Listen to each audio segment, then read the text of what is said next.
حضور اکرم صلی اللہ علیہ وآلہ وسلم نے فرمایا کہ میری امت میں ایک ایسا شخص ہے جس کی شفاعت سے قبیلہ ربیہ و مضر کی بھیڑوں کے بال کے برابر گناہ گاروں کو بخش دیا جائے گا۔ جب صحابہ اکرام نے حضور سے پوچھا کہ وہ کون ہے اور کہاں مقیم ہے تو آپ نے فرمایا کہ اللہ کا ایک بندہ ہے۔ پھر صحابہ کے اصرار کے بعد فرمایا کہ وہ اویس کرنی ہے۔ تو آئیے جانتے ہیں کہ حضرت اویس کرنی رحمت اللہ علیہ کی زندگی عشق رسول میں کیسی گزری۔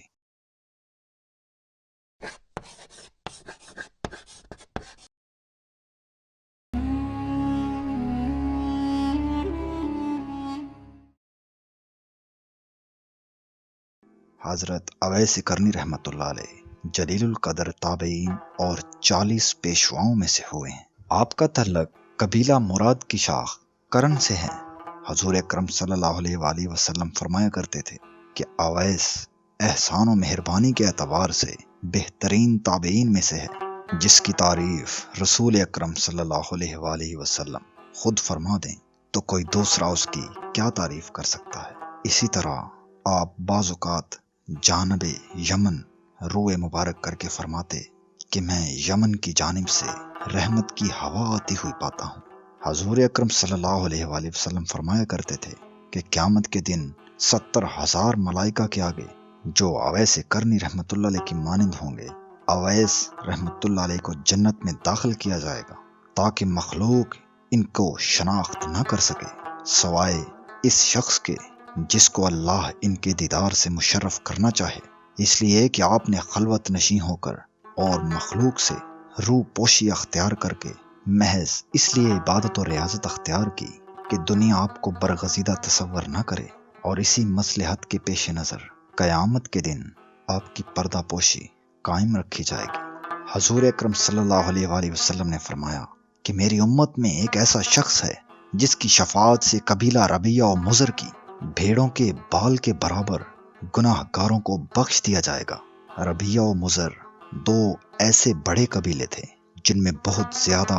بھیڑیں پائی جاتی تھیں، اور جب صحابہ اکرام نے حضور سے پوچھا کہ وہ کون شخص ہے اور کہاں مقیم ہے تو آپ نے فرمایا کہ اللہ کا ایک بندہ ہے۔ پھر صحابہ اکرام کے اصرار کے بعد فرمایا کہ وہ اویس کرنی ہے۔ جب صحابہ نے پوچھا کہ کیا وہ کبھی آپ کی خدمت میں حاضر ہوئے ہیں تو آپ نے فرمایا کبھی نہیں، لیکن چشم ظاہری کی بجائے چشم باطنی سے اس کو میرا دیدار نصیب ہے، اور مجھ تک نہ پہنچنے کی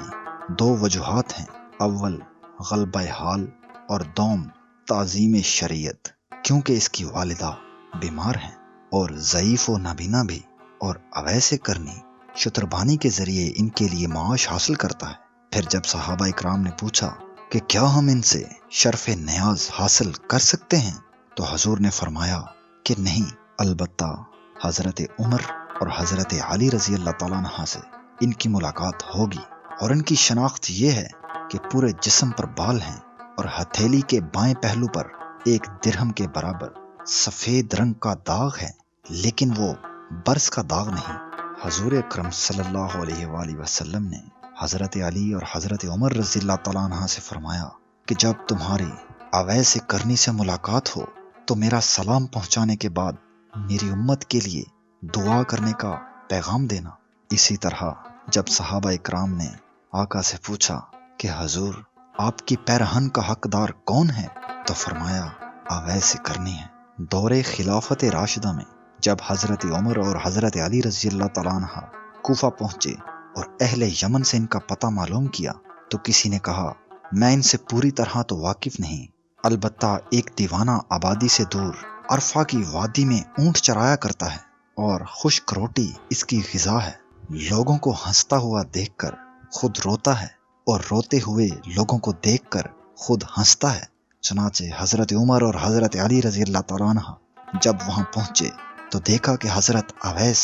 نماز میں مشغول ہیں اور ملائکہ ان کے اونٹ چرا رہے ہیں۔ فراغت نماز کے بعد جب ان کا نام دریافت کیا تو جواب دیا کہ عبداللہ یعنی اللہ کا بندہ۔ حضرت عمر رضی اللہ تعالیٰ عنہ نے فرمایا کہ اپنا اصلی نام بتا دیجئے۔ آپ نے جواب دیا کہ اویس میرا نام ہے جو میری ماں نے رکھا ہے۔ پھر حضرت عمر رضی اللہ تعالی عنہ نے فرمایا کہ اپنا ہاتھ دکھا دیجئے۔ انہوں نے جب ہاتھ دکھایا تو حضور کی بیان کردہ نشانی کو دیکھ کر دست بوسی کی اور حضور کا لباس مبارک پیش کرتے ہوئے سلام پہنچا کر امت محمدی کے حق میں دعا کرنے کا پیغام بھی دیا۔ یہ سن کر اویس کرنی رحمت اللہ علیہ نے عرض کیا کہ آپ خوب اچھی طرح دیکھ بھال لیں کہ شاید وہ کوئی اور دوسرا فرد ہو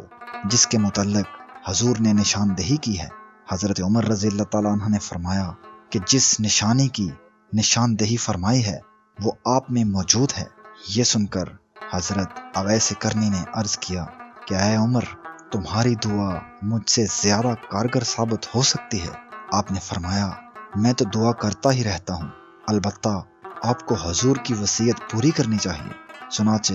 حضرت اویس نے حضور کا لباس مبارک کچھ فاصلے پر لے جا کر اللہ تعالیٰ سے دعا کی کہ یا رب، جب تک تو میری سفارش پر امت محمدی کی مغفرت نہ کر دے، میں سرکار دو عالم کا لباس ہرگز نہیں پہنوں گا، کیونکہ تیرے نبی نے اپنی امت کو میرے حوالے کیا ہے۔ چنانچہ غیب کی آواز آئی کہ تیری سفارش پر کچھ افراد کی مغفرت کر دی گئی۔ اسی طرح آپ مشغول دعا تھے کہ حضرت عمر اور حضرت علی رضی اللہ تعالیٰ عنہ آپ کے سامنے پہنچ گئے، اور جب آپ نے سوال کیا کہ آپ دونوں حضرات کیوں آ گئے ہیں، میں تو جب تک پوری امت کی مغفرت نہ کروا لیتا اس وقت تک یہ لباس کبھی نہ پہنتا۔ پھر آپ نے حضور اکرم کا بھیجا ہوا لباس پہن لیا اور فرمایا کہ میری سفارش پر بنو ربیعہ اور بنو مضر کی بھیڑوں کے بالوں کے برابر اللہ تعالیٰ نے لوگوں کی مغفرت فرما دی۔ اور جب حضرت عمر رضی اللہ تعالیٰ عنہ نے آپ سے حضور اکرم کی زیارت نہ کرنے کے متعلق سوال کیا تو آپ نے ان سے پوچھا کہ اگر آپ دیدار نبی سے مشرف ہیں تو بتائیے کہ حضور کے ابرو کشادہ تھے یا گھنے تھے، لیکن دونوں صحابہ جواب سے معذور رہے۔ حضرت اویس نے کہا کہ اگر آپ رسول کریم صلی اللہ علیہ وآلہ وسلم کے دوستوں میں سے ہیں تو یہ بتائیے کہ جنگ احد میں حضور کا کون سا دانت مبارک شہید ہوا، اور آپ نے اتباع نبوی میں اپنے تمام دانت کیوں نہ توڑ ڈالے؟ یہ کہہ کر اپنے تمام ٹوٹے ہوئے دانت دکھا کر کہا کہ جب حضور کا دانت مبارک شہید ہوا تو میں نے اپنا ایک دانت توڑ ڈالا، پھر خیال آیا کہ شاید کوئی دوسرا دانت شہید ہوا ہوگا۔ اسی طرح ایک ایک کر کے جب تمام دانت توڑ ڈالے تب مجھے سکون نصیب ہوا۔ یہ دیکھ کر دونوں صحابہ پر رکت طاری ہو گئی اور انہیں یہ اندازہ ہو گیا کہ پاس ادب کا حق یہی ہوتا ہے۔ گو حضرت اویس دیدار نبوی صلی اللہ علیہ وآلہ وسلم سے مشرف نہ ہو سکے، لیکن اتباع رسالت کا مکمل حق ادا کر کے دنیا کو درس ادب دیتے ہوئے رخصت ہو گئے۔ جب حضرت عمر رضی اللہ تعالیٰ عنہ نے اپنے لیے دعا کی درخواست کی تو آپ نے کہا کہ نماز میں اتحیات کے بعد میں یہ دعا کرتا ہوں کہ اے اللہ، تمام مسلمان مردوں عورتوں کو بخش دے، اور اگر تم ایمان کے ساتھ دنیا سے رخصت ہوئے تو تمہیں سرخروئی حاصل ہوگی، ورنہ میری دعا بے فائدہ ہو کر رہ جائے گی۔ پھر حضرت عمر رضی اللہ تعالیٰ عنہ نے وصیت کرنے کے لیے کہا تو آپ نے کہا اے عمر، اگر تم خدا شناس ہو تو اس سے زیادہ افضل اور کوئی وصیت نہیں کہ تم خدا کے سوا کسی دوسرے کو نہ پہچانو۔ پھر پوچھا کہ اے عمر، کیا اللہ تعالیٰ تم کو پہچانتا ہے؟ آپ نے فرمایا ہاں پہچانتا ہے۔ تو حضرت اویس کرنی رحمت اللہ علیہ نے فرمایا کہ بس خدا کے علاوہ تمہیں کوئی نہ پہچانے، یہی تمہارے لیے افضل ہے۔ حضرت عمر رضی اللہ تعالی عنہ نے خواہش کی کہ آپ کچھ دن اسی جگہ قیام فرمائیں، میں آپ کے لیے کچھ لے کر آتا ہوں۔ تو آپ نے جیب سے 2 درہم نکال کر دکھاتے ہوئے کہا کہ یہ اونٹ چرانے کا معاوضہ ہے، اور اگر آپ یہ ضمانت دیں کہ یہ درہم خرچ ہونے سے پہلے میری موت نہیں آئے گی تو یقیناً آپ کا جو جی چاہے عنایت فرما دیں، ورنہ یہ 2 درہم میرے لیے کافی ہیں۔ پھر فرمایا کہ یہاں تک پہنچنے میں آپ حضرات کو جو تکلیف ہوئی اس کے لیے میں معافی چاہتا ہوں، اور اب آپ دونوں واپس ہو جائیں، کیونکہ قیامت کا دن قریب ہے اور میں زاد آخرت کی فکر میں ہوں۔ پھر دونوں صحابہ کرام کی واپسی کے بعد جب لوگوں کے قلوب میں حضرت اویس کرنی رحمت اللہ علیہ کی عظمت جاگزیں ہوئی اور مجمع لگنے لگا تو آپ گھبرا کر کوفہ میں سکونت پذیر ہو گئے، اور وہاں پہنچنے کے بعد بھی صرف حرم بن حبان کے علاوہ کسی دوسرے شخص نے آپ کو نہیں دیکھا، کیونکہ جب سے حرم بن حبان نے آپ کی شفاعت کا واقعہ سنا تو اشتیاق زیارت میں تلاش کرتے ہوئے آپ کے پیچھے کوفہ پہنچ گیا، اور آخر کار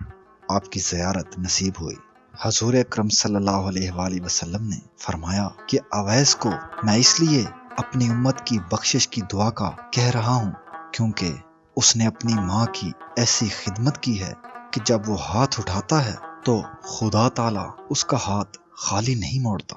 در حقیقت اس بات کے پیچھے یہ پیغام پہنچانا مقصود تھا کہ حضور اکرم صلی اللہ علیہ وآلہ وسلم کی امت کو ماں کی خدمت کرنے کی فضیلت و مرتبے کا پتہ چل جائے۔